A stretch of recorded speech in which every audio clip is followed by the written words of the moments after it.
Matin, il y a un type de personne qu'il faut éviter lorsque on vit son érode dans sa saison. Mais je te présente seulement 3 types aujourd'hui. Il faut éviter ces gens-là. Ce sont des gens qui sont dans nos familles, des gens qui sont nos amis, des gens qui font partie de nos relations, mais des personnes toxiques. Toute personne qui est là en train de te dire, hey, mais toutes ces années, si tu n'es pas encore marié, vous avez un contrat? Il faut lui demander, on a signé un contrat. Il y a une date où je dois me marier, si je ne me marie pas, tu vas mourir. Pourquoi tu surveilles mon mariage? Dis à un voisin, ne me surveille pas.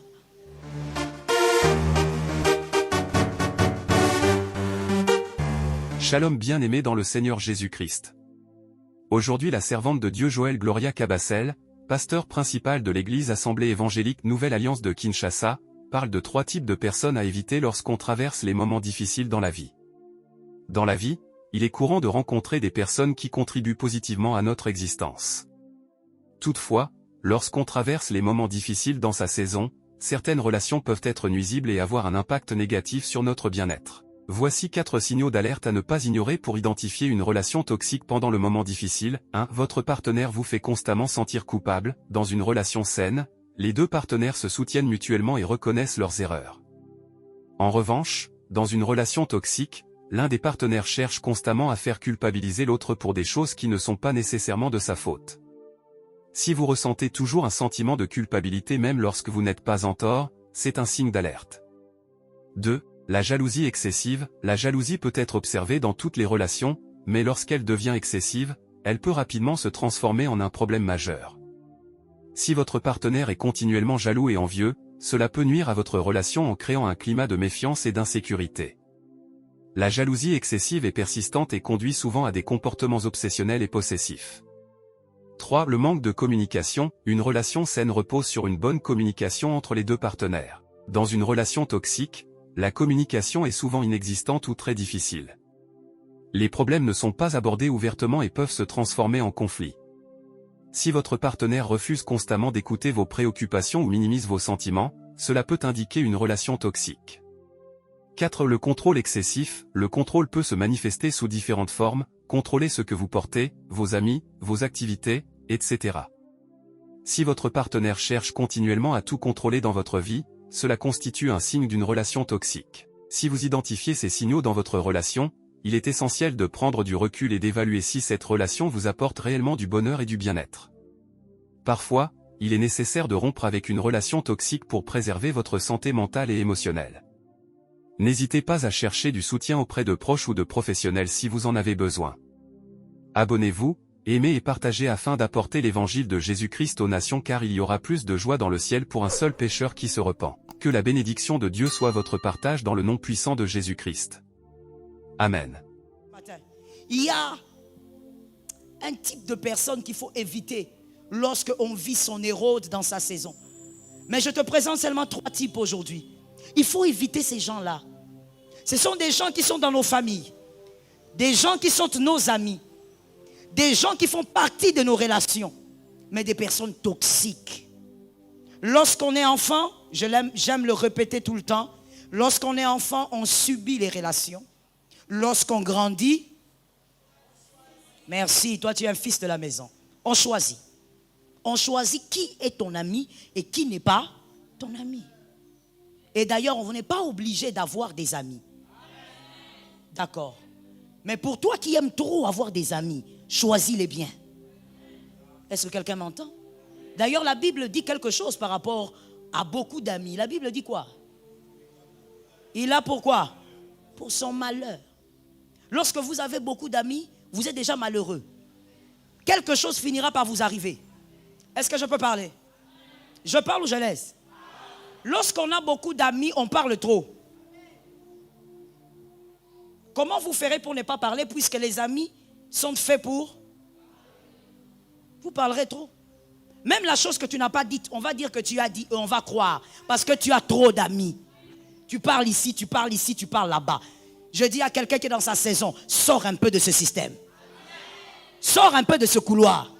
Est-ce que ça t'arrive aussi de rester chez toi? Tu es dans ta chambre, pas dans ton salon, dans ta chambre. Tu es là pendant 4 heures, 5 heures. Tu es là avec ta Bible, tu es là avec ton cerveau. Tu réfléchis, tu penses à ta vie. Au lieu d'être tout le temps avec des gens. Mais quand tu es tout le temps avec des gens, quand est-ce que tu vas faire des projets de la vie? Quand est-ce que tu vas organiser ton avenir? Tout le temps entouré. Même Dieu, pour élever un homme, il l'isole. Je sais qu'il y a quelqu'un qui a mal au cœur, mais dis un amen. Surtout les femmes, elles aiment trop les copines. Il y a une copine du lundi, une copine du mardi, une copine jusqu'au dimanche. Chaque jour, une copine. Son mari est fatigué des visages qui entrent dans la maison. Tout type de visage entre dans la maison. Et il y a des maris fatigués. Hein? Ça veut dire quand lui-même il voit une entrée. Bonjour. Il ne pose plus la question. Parce qu'il sait que demain une autre viendra. Quand le mal arrivera, tu ne sauras pas d'où est venu le mal. Que quelqu'un dise à son âme la sagesse. Je dis à quelqu'un, évite cette première catégorie. Ceux qui veulent figer vos regards sur le chronos. Les personnes qui veulent figer vos regards sur le chronos. C'est-à-dire ces personnes qui ont envie de vous dire, attends, est-ce que tu vois que les temps passent? Est-ce que tu vois que les années passent? Depuis que tu as ce problème-là jusqu'à aujourd'hui, ça n'évolue pas. Est-ce que tu vois que depuis l'année passée, tu es toujours là? Est-ce que tu vois que depuis l'année passée, tu as toujours le même sujet de prière? Ce sont ces personnes qui veulent amener vos regards focalisés sur le problème. Les personnes toxiques. Je dis à une âme, c'est ce que je venais de dire tout à l'heure. Focalise-toi sur tes efforts, ne te focalise pas sur le temps. Se focaliser sur le temps est une perte de temps. Ne te focalise pas sur le temps. Ce n'est pas en te focalisant sur le temps, les années que ça a pris, ça fait 15 ans, ça fait 20 ans que la chose va changer. La chose changera quand tu auras la foi. Alors focalise-toi sur tes efforts, c'est-à-dire sur la foi. Que quelqu'un dise à son âme, à partir d'aujourd'hui c'est fini. J'ai envie des hommes et des femmes courageux, s'il vous plaît. Dis à ton âme, à partir d'aujourd'hui c'est fini. Tu ne peux pas être là en train de regarder. Ah mais oui, hein, la copine là a raison. C'est depuis l'année passée que ça ne change pas ma situation. Pourquoi? Pourquoi ça fait 6 ans? Pourquoi les autres, pour eux c'est facile? Mon frère, reste sur ton couloir. En voulant aller dans le couloir de quelqu'un d'autre, tu vas devenir quelqu'un d'autre. Alors que Dieu ne bénit pas les doublures. Est-ce que quelqu'un m'a entendu? Dieu ne bénit pas les sosies, Dieu ne les bénit pas. Dieu bénit les originaux. Reste dans ton couloir. Sois l'homme que Dieu attend. Sois la femme que Dieu attend. Et Dieu te bénira dans ton couloir. Toute personne qui est là en train de te dire, hey, mais toutes ces années, si tu n'es pas encore marié, vous avez un contrat? Il faut lui demander, on a signé un contrat. Il y a une date où je dois me marier. Si je ne me marie pas, tu vas mourir. Pourquoi tu surveilles mon mariage? Dis à un voisin, ne me surveille pas. Oui, c'est pas mauvais, n'aie pas peur. Si la personne est fâchée, dis-lui, c'est le pasteur qui m'a envoyé. Dis encore à quelqu'un, ne me surveille pas. Non. Il y a des gens toxiques comme ça. Ces personnes sont toujours là, même dans la famille, je dis. Elles sont toujours là en train de vous surveiller. Tu as un nouveau travail? Maintenant, on te paye combien? Ah, toi aussi. Depuis 6 ans, le même salaire. Ah, $500 depuis. Où est ton? La médiocrité est mauvaise. Le faible commencement est bon. Fais une différence entre la médiocrité et le faible commencement.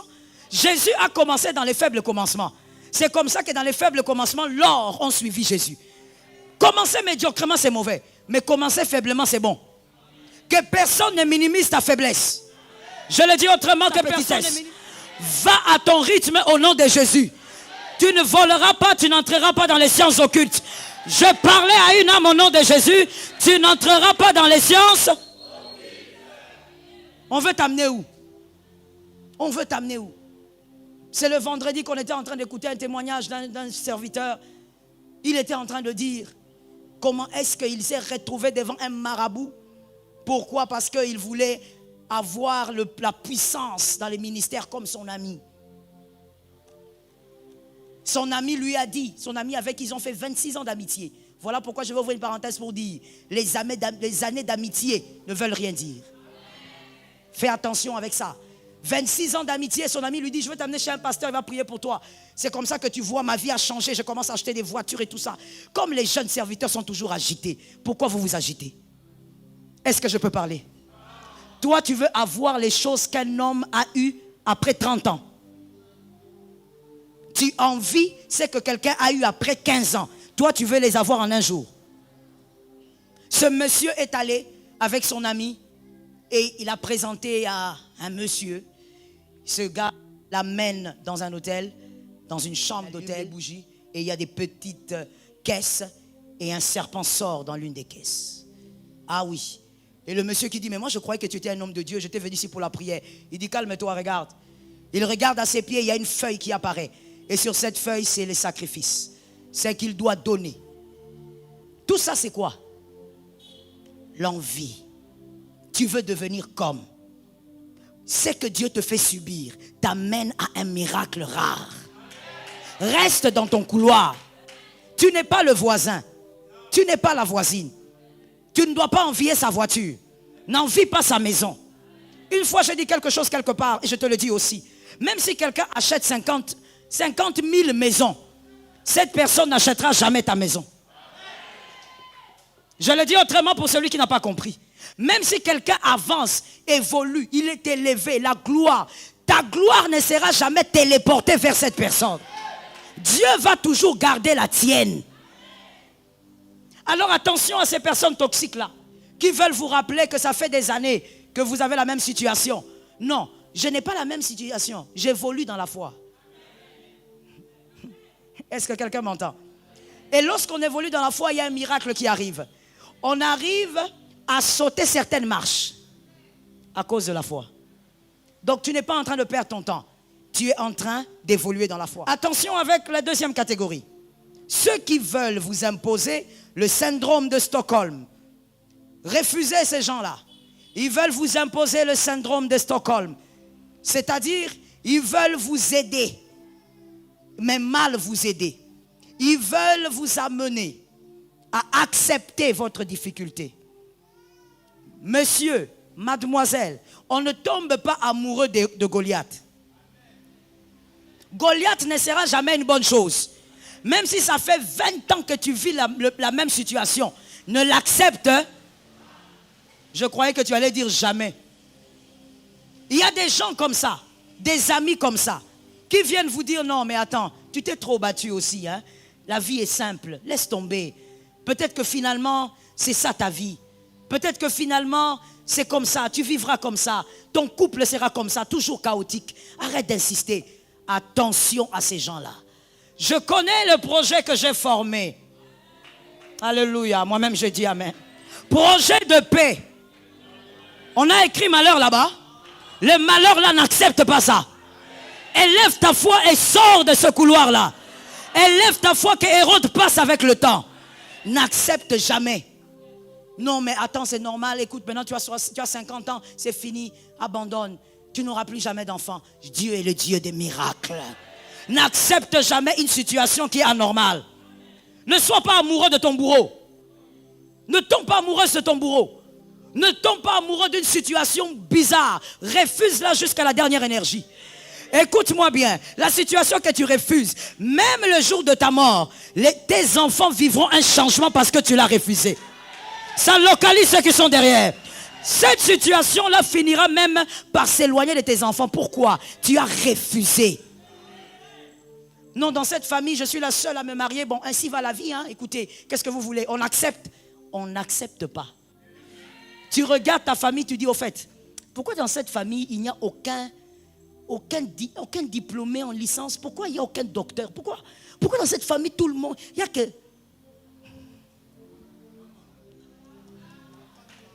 Je préfère freiner. Je préfère freiner. Pourquoi dans cette famille? Donc tu regardes la famille, là où tout le monde dit, on appelle ça comment en lingala? Je cherche les termes. Là où tout le monde va, la vache laitière de la famille, on l'appelle comment en lingala? Le likonzi, voilà. Maintenant il y a des likonzi, il y a des familles où votre likonzi, son top, c'est le vélo. Ça veut dire toi-même tu regardes la qualité de likonzi. Tu dis ce n'est pas les Likondi.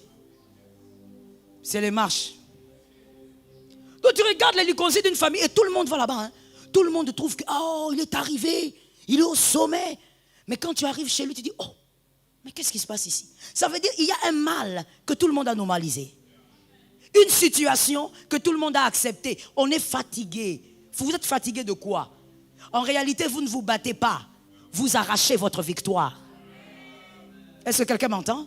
On marche sur le serpent, on ne discute pas avec le serpent. On marche dessus. On marche sur le scorpion, on ne négocie pas avec le scorpion. Tu regardes dans une famille, tout le monde meurt avant 60 ans. Et toi, tu es content. Tu attends ton tour, au fait. Quand tu n'y penses pas, c'est que tu ne sais pas. C'est que tu attends ton tour. Toi aussi, tu vas mourir avant 60 ans. Ça te localise. Toi aussi, tu vas mourir avant 80 ans. Vous savez, il y a des familles où quand vous regardez, vous sentez la longévité. Ça veut dire la maman est là, la grand-mère est là, l'arrière-grand-mère est là. Vous vous posez la question, mais finalement, elle a quel âge l'arrière-grand-mère? C'est la longévité. Par l'autorité de Dieu, refuse toute situation anormale.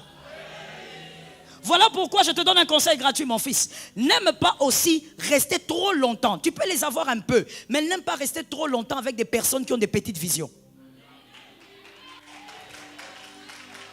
Faut refuser. Tu vois quelqu'un qui a la vision de la médiocrité. Je te donne un exemple. Tu vois un garçon là qui a la vision de la médiocrité. Il se réveille le matin, il sort de la maison. Il est pressé, il va aller au travail. Il dit il y a des embouteillages, il doit faire vite. Mais quand il sort là, pressé, tu regardes, il a fermé les lacets au pied gauche. Pied droit, il n'a pas fermé les lacets. Chaussettes rouges, chaussettes. Vous pouvez en rire, mais ce sont les petits signes de la discipline. Tu vois, ils sont comme ça, il va payer les cheveux. Oh. Mais c'est quoi? Ah non, je suis sorti vite, je ne peux pas payer. Ce sont des signes de l'indiscipline. Pendant que tu dois prendre le temps de peigner les cheveux, toi tu faisais quoi? Tu vois quelqu'un comme ça, tu te trimbales avec. Il a toujours des petites visions. Quand tu lui dis, ah, il faut que je me marie, il faut que je me marie vraiment, il est là pour te dire, ah, ton mariage, ça doit être chaud. Tu dois faire quelque chose de big. Pour les mariages, quelque chose. Mais quand tu vas aller louer la maison, médiocrité. Donc il voit toujours les choses à court terme. Il ne va même pas te demander, au fait mon frère, tu veux te marier? Ah, c'est quelque chose de grand, mais quel est ton budget? Parce qu'après le mariage aussi, il y a une vie. Non, lui ne réfléchit pas comme ça. Lui, il va t'amener au Congo fleuve. Tu vas louer la salle. Quand tu finis la salle, tu loues à la fille là une robe, comme une robe. Quand on regarde la robe, on se pose la question, ils ont eu cette robe où? Une énorme robe. Et lui aussi vient là. Et puis, entre nous soit dit, je parle. Quelque part, les jeunes, vous êtes des aventuriers, hein? Vous êtes des aventuriers. La fille vient avec une très grosse robe. Avec le voile, on ne voit même pas ses yeux. De haut jusqu'en bas. Mais une fille qui n'a même pas besoin du voile.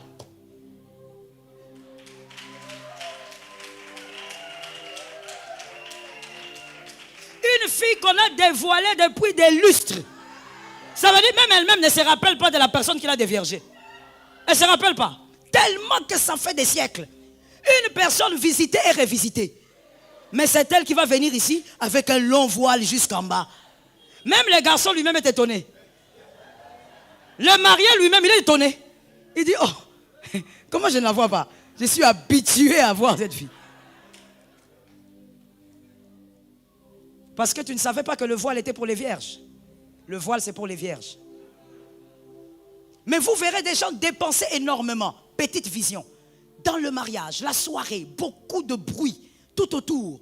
On ne va pas respirer. Tu vas sur Instagram, ils sont là. Tu vas sur TikTok, Facebook. Ils font du bruit. Et après le mariage, le pasteur qui dit, le pasteur que je suis, je dis, je veux venir chez vous, je vais venir vous voir. Parce que ça fait quand même 2-3 jours d'être mariés. Non, maman, pas maintenant. Maman, on va vous donner rendez-vous. Tu veux me donner rendez-vous? Mais pourquoi je ne peux pas venir? Non, maman, pas maintenant.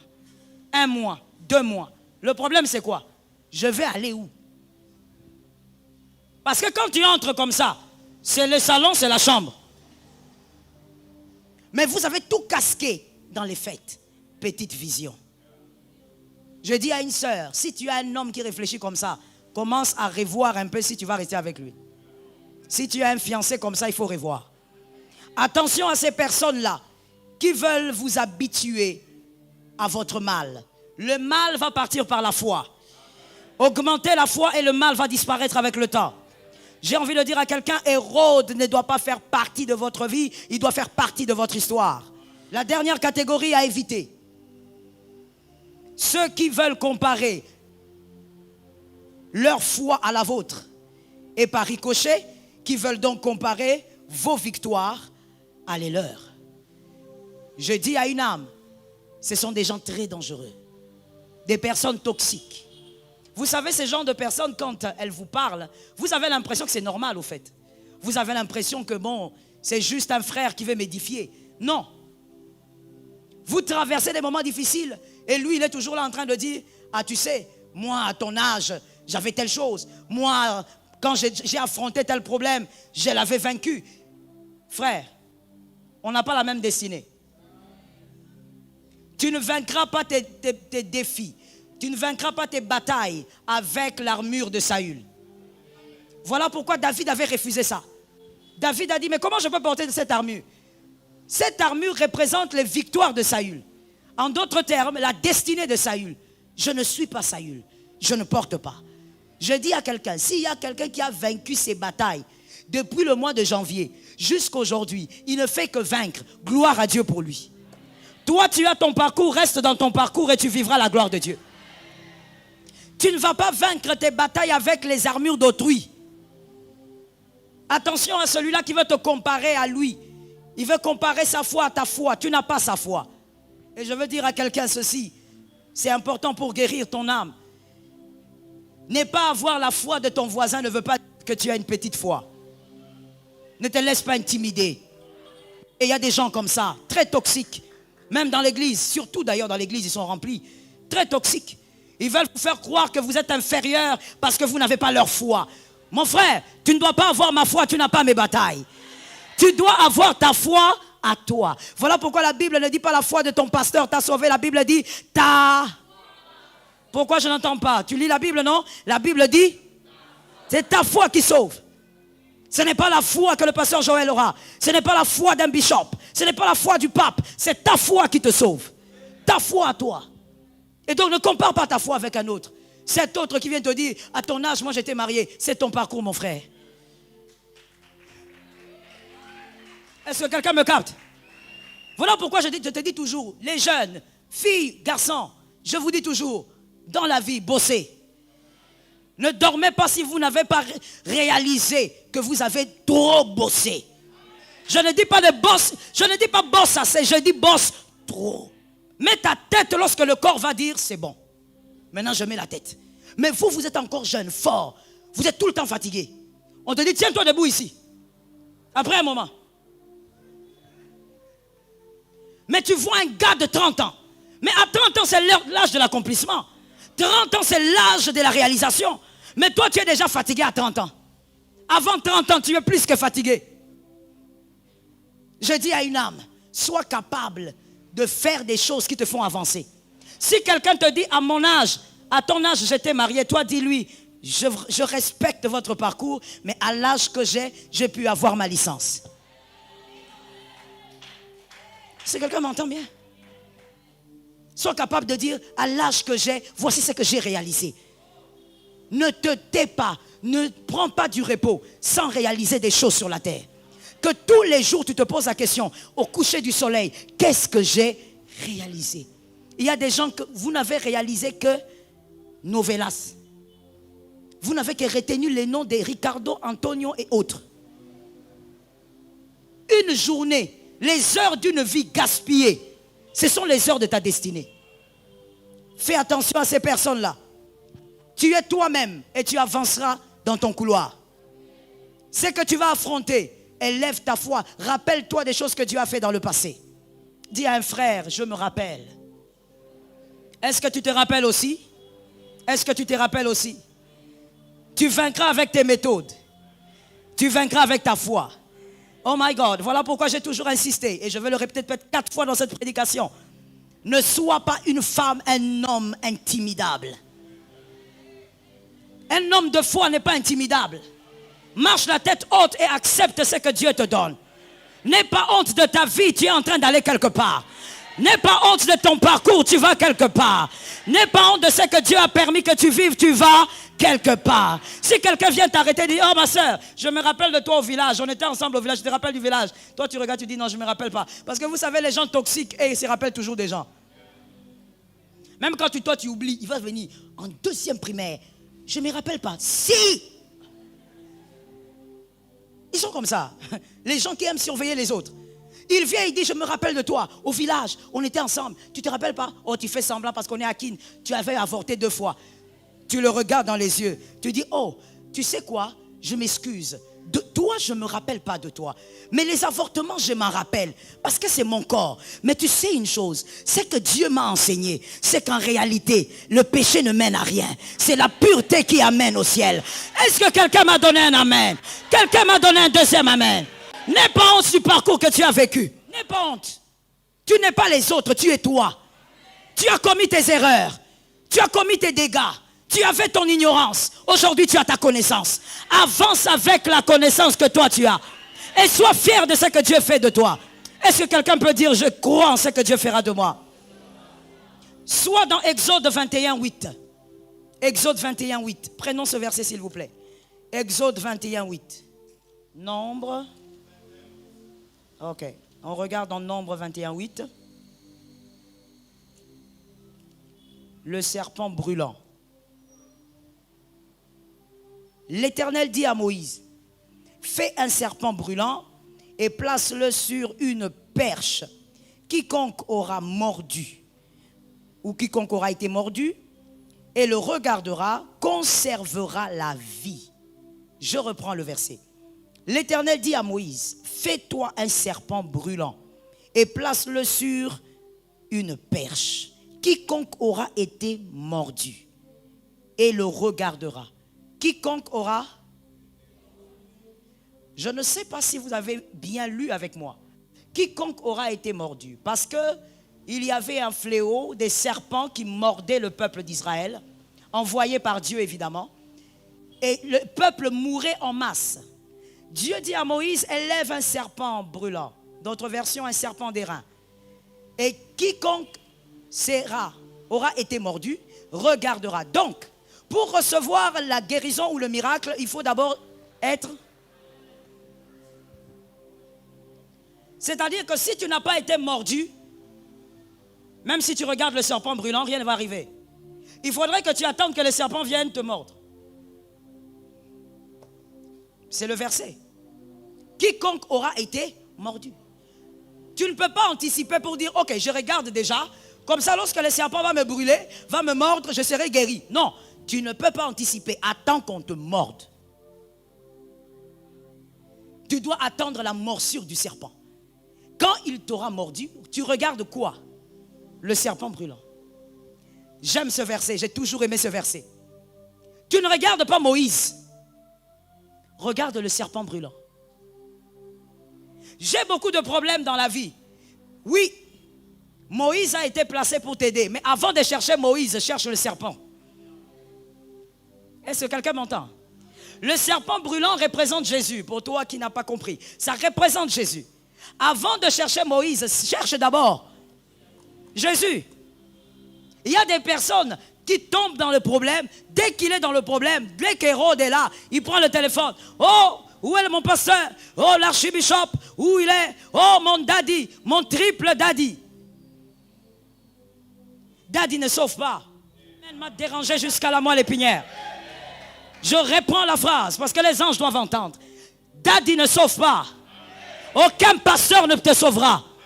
Aucun pasteur n'a le pouvoir de te sauver. Non, donne-moi un amen bien. Donne-moi un amen qui sort des tripes. Écoute, aucun pasteur ne donne la délivrance. Aucun pasteur n'amène vers le salut. Aucun pasteur ne te donnera la vie éternelle. Il n'y a que le serpent de rein, Jésus de Nazareth, l'homme de Galilée, le sauveur de l'humanité. C'est lui qui sauve. Dis à un frère, regardons Jésus, regardons Jésus. Dis à un autre frère, s'il te plaît, regardons à Jésus. Regardons à Jésus. Dès que tu as un problème, regarde d'abord à Jésus. Tu peux appeler ton pasteur, il arrive même là. Il se tient même devant la salle d'op. Il ne fera rien. Il va invoquer le même Jésus que toi tu as. Et si Jésus fait grâce, il fait grâce. Si Jésus ne fait pas grâce, mon frère, tu vas gifler le pasteur. Parce que tu sais, quand tu es en deuil, qui a déjà été en deuil ici d'un proche? Vous savez, quand on est en deuil, il y a des émotions compliquées. Toi qui n'as jamais vécu, que Jésus t'aide, hein? Parce que ça arrivera qu'il te protège. Quand tu perds un proche, mon frère, des fois, moi, je me posais la question avant. Il y a des années, évidemment, en arrière, je me demandais pourquoi, lorsqu'on perd quelqu'un, il y a des gens qui giflent le médecin. Mon frère, tu vas gifler. C'est inconscient, en fait. C'est inconscient. Pendant qu'il te parle, il est calme, il t'explique. Tu sens une colère monter, tu ne le vois plus. Tu te dis, tu vas te mettre à le gifler. Tu vas gifler ton pasteur, mais après, quand on va te dire, tu vas dire, oh, Seigneur, pardonne-moi. Parce que ça sera inconscient. Trop d'émotions mélangées. Mais si Jésus est là, même si le pasteur n'est pas là, si Jésus est là, la victoire entre dans cette chambre-là. Est-ce que quelqu'un m'entend bien? Ce n'est pas une question de Moïse. Moïse n'est qu'un homme. J'ai envie de dire quelque chose, je ne sais pas si les gens sont là. Moïse n'est qu'un homme. La tombe de Moïse existera. La tombe de ton pasteur va exister. Peut-être même on va t'enterrer à côté de ton pasteur. Mais je connais un homme. Même quand tu vas en Israël, tu cherches la tombe. Il n'y a personne dans cette tombe. La tombe est restée vide depuis des années. Jésus de Nazareth sauve. Ah mon Dieu, donnez-moi un amen. Jésus de Nazareth sauve. Regarde Jésus. Quand ça va mal, regarde Jésus. Focalise-toi sur Jésus. Le serpent des reins. On a dit quand vous serez mordus, c'est-à-dire même Dieu sait que le diable va te mordre. Même Dieu sait que tu vas pleurer. Même Dieu sait que tu auras Hérode. Mais lorsque tu regarderas à Jésus, Jésus va finir le venin. Jésus va terminer le problème. Je dis à une âme, si un homme t'abandonne, ne garde pas rancune. Je sais que c'est un message prophétique. Précisément d'ailleurs pour 3 personnes qui sont ici. Je sais, le Saint-Esprit ne ment pas.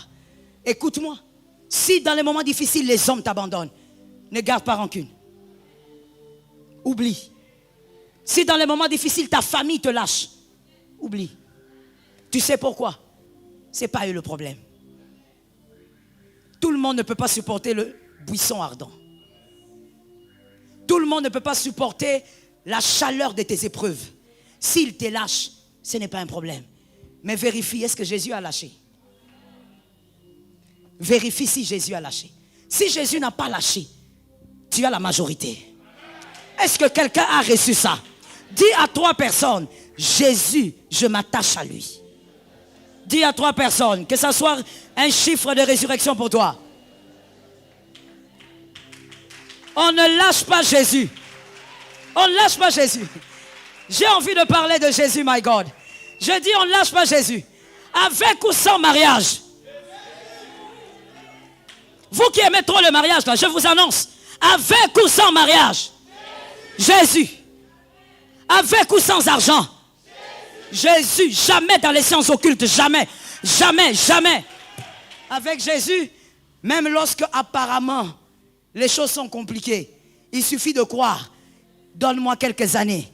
Et tu célébreras le Dieu que je suis en train de présenter. On n'a pas besoin de toucher aux choses sales. Dis-moi les choses sales. Ce sont des choses trop sales. Nous réussirons sur terre et nous irons au ciel.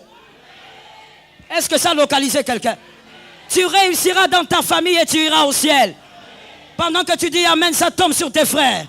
Tu réussiras sur terre et tu vivras la gloire de Dieu au ciel. Tes enfants réussiront et ils iront au ciel. Ça te localise, mon frère, c'est toi qui as la foi. Tes enfants réussiront sur cette terre et ils iront au ciel. Tes petits-enfants réussiront sur la terre et ils iront au ciel. Lorsque vous allez vous rencontrer au ciel, ça sera toute une famille. Ça tombe sur moi-même au nom de Jésus. Toute une famille se retrouve au ciel. Quand tu entres, tu regardes, tu dis, oh, petit, tu es là, je suis là. Parce que Jésus, on a tenu Jésus. Ne lâche pas Jésus. Garde ta foi. Quoi qu'il arrive, garde. Lève ta main droite et dis-moi, je garderai ma foi et je ne la perdrai jamais au nom de Jésus. Shalom bien-aimés dans le Seigneur Jésus-Christ. J'espère que vous avez aimé cette vidéo.